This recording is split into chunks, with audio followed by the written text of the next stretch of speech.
Assalamualaikum warahmatullahi wabarakatuh. Alhamdulillah, alhamdulillahirabbil alamin.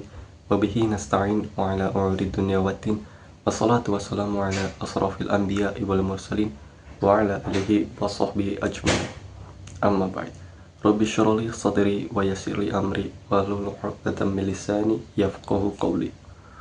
Pertama-tama marilah kita panjatkan puja dan puji syukur kehadirat Allah Subhanahu wa taala, karena dengan segala rahmatnya kita masih selalu diberi kesehatan dan keselamatan. Dan tidak lupa juga sholawat serta salam selalu kita panjatkan kepada junjungan Nabi Agung Muhammad SAW yang akan memberikan syafaat di yaumul akhir nanti. Di sini saya izin memperkenalkan diri, nama saya Rozan Haidar Gufron.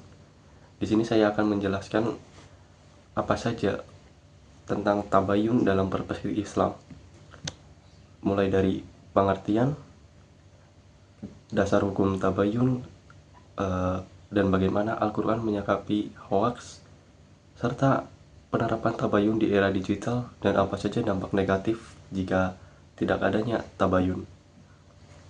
Oke, pertama-tama mari saya menjelaskan terlebih dahulu apa sih tabayun itu, dan kenapa tabayun itu perlu. Tabayun adalah konsep komunikasi dan informasi Islam yang Allah terangkan dalam Al-Quran, antara lain dalam surat Al-Hujurat ayat 6. Pada ayat ini kita jumpai kalimat fatabayyanu yang jika diterjemahkan memiliki arti periksalah dengan teliti. Maksudnya apa? Maksudnya adalah telitilah berita itu dengan cermat, dengan pelan-pelan, dengan lembut, tidak tergesa-gesa dalam menghukumi perkara, dan tidak meremehkan urusan, sehingga benar-benar menghasilkan keputusan yang benar. Dan yang kedua adalah dasar hukum tabayun. Dasar utama tabayun terdapat dalam Al-Quran, khususnya dalam firman Allah Subhanahu wa taala di Quran surat Al-Hujurat ayat 6 yang berbunyi, Ya ayyuhalladzina amanu in ja'akum fasikum binaba'in fatabayyanu an tusibu qauman bijahalatin fatusbihu ala ma fa'altum nadimin. Yang artinya adalah, hai orang-orang yang beriman, jika datang kepadamu orang fasik membawa suatu berita, maka periksalah dengan teliti agar kamu tidak menimpakan musibah kepada suatu kaum tanpa mengetahui keadaannya, yang menyebabkan kamu menyesal atas perbuatanmu itu. Quran Surat Al-Hujurat ayat 6. Ayat ini menegaskan bahwa semua informasi tidak layak dipercaya. Dasar hukum tabayun juga pernah Rasulullah terangkan dalam hadisnya, di hadis riwayat Muslim. Rasulullah SAW bersabda, cukuplah seseorang berdusta bila ia menceritakan setiap hal yang ia dengar. Hadis riwayat Muslim. Kedua dalil ini menegaskan bahwa seorang muslim tidak boleh menyebarkan berita sebelum memastikan kebenarannya. Tabayun menjadi syarat utama untuk menjaga kebenaran dan keharmonisan sosial. Dan yang selanjutnya, bagaimana Al-Quran menyikapi soal hoax ini? Hoax adalah upaya untuk menipu orang lain. Hal ini dapat digunakan untuk mengambil keuntungan dari orang atau untuk mendapatkan keuntungan pribadi. Akar kata benarnya adalah hoax, yang berarti bercanda untuk bersenang-senang. Dengan kata lain, berita hoax ini adalah kabar atau info apapun, kisah, berita yang tidak pas dengan kondisi dan kenyataan yang ada. Dalam Islam, perilaku hoax atau berbohong sangat tercela. Allah Subhanahu wa taala berfirman dalam Al-Quran surat An-Nahl ayat 105 yang berbunyi, Innama yaftaril kadziballadzina la yu'minuna biayatillahi wa ulaika humul kadzibun. Yang artinya adalah, sesungguhnya mengada-ngadakan kebohongan hanyalah orang-orang yang tidak beriman kepada ayat-ayat Allah, dan mereka itulah orang-orang pendusta.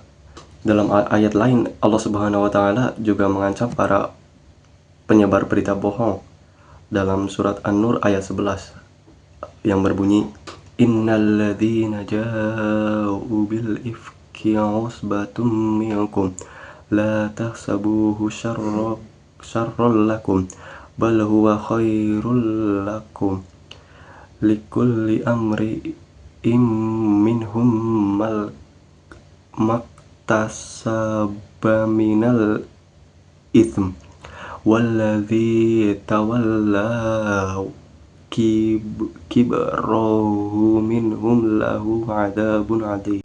Yang artinya sesungguhnya orang-orang yang membawa berita bohong itu adalah dari golongan kamu juga. Janganlah kamu kira bahwa berita bohong itu buruk bagi kamu, bahkan ia adalah baik bagi kamu. Tiap-tiap seseorang dari mereka mendapat balasan dari dosa yang dikerjakannya, dan siapa di antara mereka yang mengambil bagian terbesar dalam penyiaran berita bohong itu baginya azab yang besar. Dengan ini Al-Quran sudah meneraskan bahwa Al-Quran menentang keras penyebar hoaks dan mengancam akan memberi pelakunya azab yang besar. Dan yang keempat adalah bagaimana penerapan tabayun di era digital ini. Langkah yang dapat dilakukan adalah yang pertama adalah membaca. Berhubungan munculnya info yang hoax, perlunya peran akan bacaan dalam rangka memverifikasi berita-berita yang beredar. Tujuannya untuk memilah dan memilih serta menilai di antara tersebarnya informasi valid dan sahih dengan informasi yang hoax dan bohong. Dan yang kedua adalah bertanya. Lewat sebuah pertanyaan akan dapat diperoleh sebuah berita atau informasi yang tidak hoax. Dan yang ketiga adalah berpikir positif. Al-Quran banyak membahas tentang berprasangka baik supaya terhindar dari pikiran negatif terhadap orang lain. Sebab ketika berpikiran negatif terhadap orang lain, maka akan menimbulkan sebuah berita bohong atau informasi tidak jelas. Dan yang terakhir adalah dampak negatif dari tidak adanya tabayun. Yang pertama adalah mudah menghukumi atau memvonis pihak lain dengan kebohongan yang mungkin tuduhan itu tidak benar.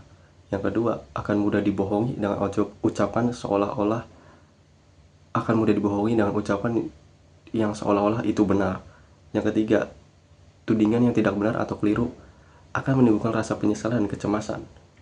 Yang keempat, jika berita hoax tidak ada yang meluruskan, maka tidak menutup kemungkinan akan terjadi kesalahpahaman, perselisihan, permusuhan, bahkan pertumpahan darah. Dan kesimpulannya adalah